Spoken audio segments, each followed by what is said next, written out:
ওকে, প্রথম লাইনে বলছে যে in Bangladesh conversation about press freedom are constant, but discussion about the media's own accountability and transparency are far less frequent. আমরা বোঝার চেষ্টা করি প্রথম লাইনে কি বলছে। ইন বাংলাদেশে কনভারসেশন আলোচনা অ্যাবাউট প্রেস ফ্রিডম সংবাদ মাধ্যমের স্বাধীনতা আর কনস্ট্যান্ট মানে প্রায়ই হয়। তাহলে এখান থেকে আমরা কি পেলাম? কনভারসেশন, এটা আমরা জানি কনভারসেশন অর্থ কি, আলোচনা অ্যাবাউট প্রেস ফ্রিডম। সো এইখানে প্রেস মানে হচ্ছে সংবাদ মাধ্যম। প্রেস মানে কি? সংবাদ মাধ্যম আমরা বলতে পারি, বা মিডিয়া বলা যায়। সংবাদ মাধ্যম। সো প্রেস ফ্রিডম মানে সংবাদ মাধ্যমের স্বাধীনতা আর constant. Conversation about press freedom R constant মানে সংবাদ মাধ্যমের যে স্বাধীনতা, এটা নিয়ে আমরা প্রায় আলোচনা দেখি। বাট বাট ডিসকাশন, কিন্তু আলোচনা about the media's own accountability, কিন্তু এই গণমাধ্যমগুলোর ওন অ্যাকাউন্টেবিলিটি, অ্যাকাউন্টেবিলিটি মানে হচ্ছে জবাবদিহিতা, যে এই গণমাধ্যমগুলোর ওন অ্যাকাউন্টেবিলিটি নিজস্ব জবাবদিহিতা অ্যান্ড ট্রান্সপারেন্সি স্বচ্ছতা আর ফারলেস ফ্রিকুয়েন্ট, কিন্তু এই গণমাধ্যমগুলোর অ্যাকাউন্টেবিলিটি জবাবদিহিতা এবং স্বচ্ছতা কি, স্বচ্ছতা নিয়ে আলোচনা খুবই কম হয়। তাহলে আমরা তিনটা ওয়ার্ড পেলাম। প্রেস মানে সংবাদ মাধ্যম আমরা বলছি, অ্যাকাউন্টেবিলিটি মানে হচ্ছে অ্যাকাউন্টেবিলিটি, অ্যাকাউন্টেবিলিটি বানানটা একটু খেয়াল করবেন। অ্যাকাউন্টেবিলিটি মানে হচ্ছে জবাবদিহিতা, জবাবদিহিতা। তারপর পাইলাম ট্রান্সপারেন্সি, ট্রান্সপারেন্সি, এটা ই। ওকে, ট্রান্সপারেন্সি মানে হচ্ছে স্বচ্ছতা। ওকে, অলরাইট। সো প্রথম লাইনে বললো যে in Bangladesh conversation about press freedom R constant, সংবাদ মাধ্যমের স্বাধীনতা নিয়ে প্রায় আলোচনা হয়, but discussion about the media's own accountability and transparency are far less frequent, কিন্তু সংবাদ মাধ্যমের নিজস্ব যে জবাবদিহিতা এবং স্বচ্ছতা, এগুলো নিয়ে আলোচনা খুবই কম হয়। জার্নালিস্ট মানে সাংবাদিকরা অফেন ক্লেম প্রায় দাবি করে, ক্লেম মানে দাবি করা, দ্যাট স্টেট কন্ট্রোল মানে হচ্ছে রাষ্ট্রীয় নিয়ন্ত্রণ, ঠিক আছে, কম্পাউন্ড নাউন আর কি। স্টেট কন্ট্রোল রাষ্ট্রীয় নিয়ন্ত্রণ, লসুট মানে হচ্ছে মামলা, লসুট মানে কি বললাম, ল সুটস মানে হচ্ছে মামলা। এখানে একটা ভার্ব শিখে নেন যে সু, এস ইউ ই, সু মানে হচ্ছে মামলা করা, মামলা করা। ওকে, তার মানে স্টেট কন্ট্রোল রাষ্ট্রীয় নিয়ন্ত্রণ, লসুট মামলা। ইন্টিমিডেশন মানে হচ্ছে হুমকি বা ভয়ভীতি। ইন্টিমিডেট ভার্ব থেকে আসছে ইন্টিমিডেশন, নাউন ইন্টিমিডেশন মানে হচ্ছে ভয়ভীতি বা হুমকি, হুম হুমকি, ঠিক আছে। আর ইন্টিমিডেট মানে হচ্ছে হুমকি দেওয়া।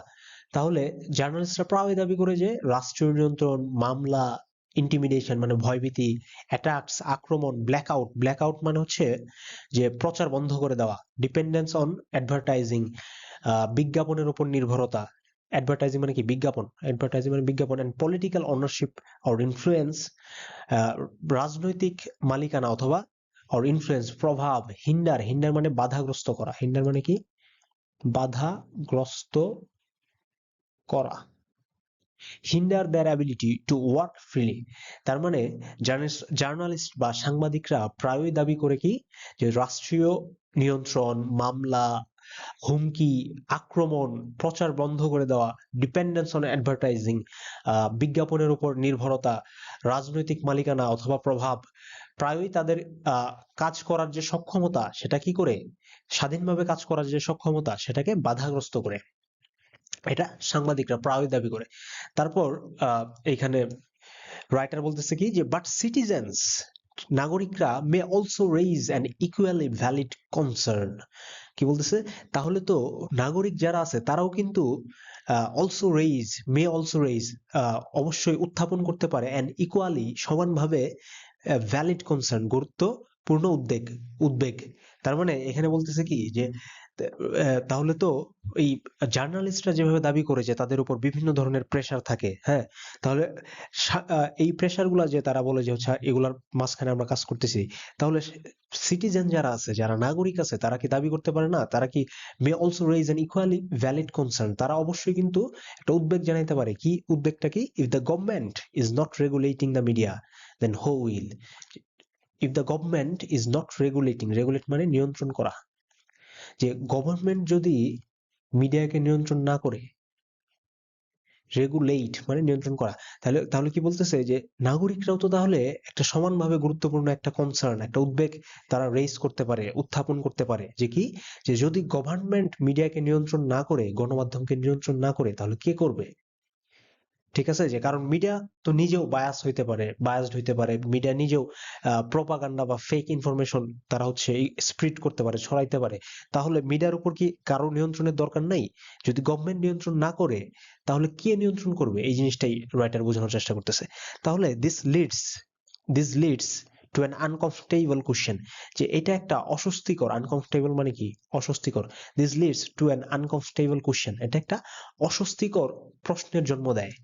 How often does a media house step কি বলছে, how often does a media house step before its audience and confront? Okay, so এইখানে এই স্টেপ এবং কনফ্রন্ট এই দুটো প্যারালাল ভার্ব, মানে হচ্ছে প্রশ্ন, এটা হচ্ছে একটা ইন্টারোগেটিভ সেন্টেন্স, শুরু করা হয়েছে হাউ অফেন দ্বারা। হাউ অফেন ডাজ হচ্ছে auxiliary verb, does a media house, এই মিডিয়া হাউস হচ্ছে এখানে সাবজেক্ট। তাহলে কি বলছে প্রশ্নটা দেখেন, যে হাউ অফেন কত আহ, মানে কত ঘন ঘন সময়ে ডাজ এ মিডিয়া হাউস একটা গণমাধ্যম স্টেপ বিফোর ইটস অডিয়েন্স, তার যে দর্শক, তার যে শ্রোতা, তাদের সামনে আসে, এন্ড কনফ্রন্ট মানে মুখোমুখি হওয়া। কনফ্রন্ট একটা ভার্ব, এটার মানে হচ্ছে মুখোমুখি হওয়া, মুখোমুখি হওয়া। তাহলে কি বললাম, যে হাউ অফেন কত ঘন ঘন does a media house step before it's audience, তার শ্রোতাদের সামনে আসে, এন্ড কনফর্ম মুখোমুখি হয় ইটস ওন মিস্টেক, তার নিজস্ব ভুল, মানে মিডিয়া বা সংবাদ মাধ্যমেরও তো ভুল হইতে পারে, যে একটা মিস ইনফরমেশন তারা ছড়াই দিল। তাহলে ইটস ওন মিস্টেক, বায়াসেস, পক্ষপাতিত্ব, বায়াস মানে কি, বায়াস মানে হচ্ছে পক্ষপাতিত্ব,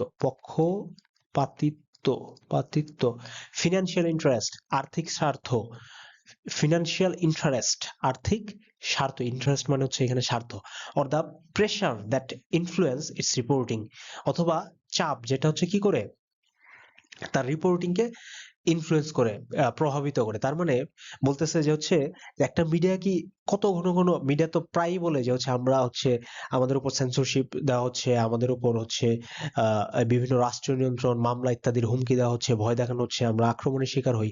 কিন্তু মিডিয়া কি কখনো তার নিজের ভুল স্বীকার করে? সে হচ্ছে কত ঘন ঘন সে যত ঘন ঘন সে বলে, যত ঘন ঘন সে হচ্ছে ক্লেম করে যে তার উপর আক্রমণের হুমকি আছে, তার উপর মামলার হুমকি আছে, তত ঘন ঘন কি সে নিজের ভুলটা স্বীকার করে? এই জিনিসটা বোঝানোর ট্রাই করতেছে, যে how often does a media house step before, সামনে আগে আসে ইটস অডিয়েন্স, তার ইয়েদের সামনে, শ্রোতাদের সামনে। এখানে একটা বিষয় খেয়াল করেন, এই যে ইটস পজেসিভ, সো ইটস এর কিন্তু আইটি কমার যদি অ্যাপোস্ট্রফি যদি থাকে, তার মানে ইট ইজ অথবা ইট হ্যাজ।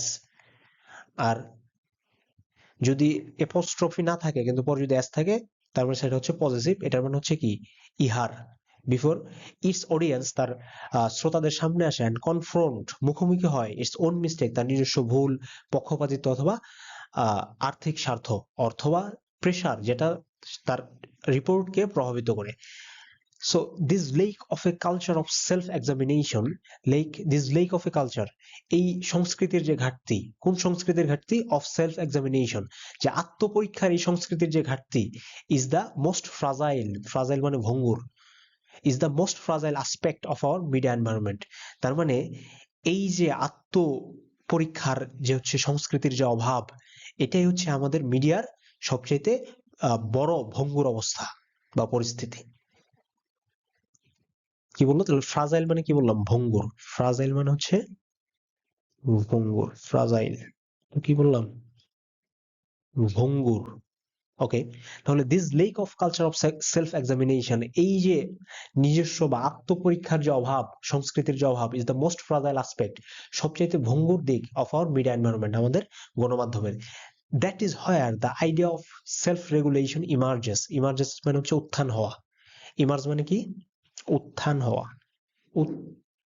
উত্থান হওয়া বা উদিত হওয়া।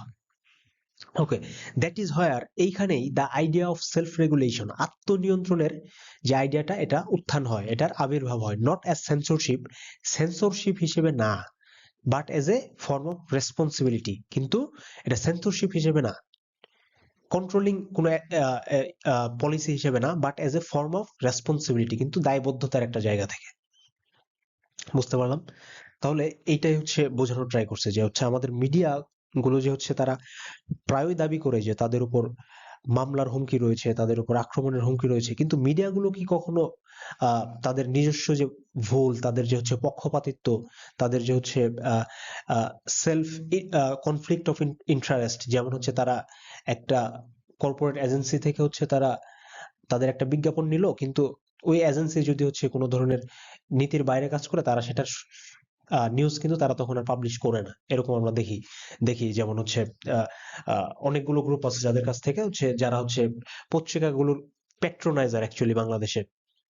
তো দেখা যায় পত্রিকাগুলো কিন্তু এই বড় বড় বিজনেস যে গ্রুপগুলো রয়েছে এগুলোর এগেইনস্টে কিন্তু কোনো ধরনের সংবাদ কিন্তু তারা প্রকাশ করে না। তো এই যে কনফ্লিক্ট অফ ইন্টারেস্ট, এই বিষয়গুলো নিয়ে কিন্তু আমাদের মিডিয়ার যারা এডিটর রয়েছে বা যারা হচ্ছে জার্নালিস্ট রয়েছে, তারা কিন্তু এই বিষয়গুলো নিয়ে কথা বলে না। সো এটার মূল থিম হচ্ছে এই জিনিসটা। ওকে, আমরা একটু গ্রামাটিক্যাল অ্যাসপেক্ট দেখা ট্রাই করি পুরো প্যাসেজটাকে। তাতে in Bangladesh conversation about press freedom R constant. Conversation about press freedom, conversation about press freedom R constant. এখানে কনভারসেশন হচ্ছে সাবজেক্ট, আমরা একটু চেঞ্জ করে নিই। এখানে কনভারসেশন এটা হচ্ছে সাবজেক্ট, আর এটা ভার্ব হচ্ছে কি আর, আর constant. But decision about the media's own accountability and transparency are far less frequent.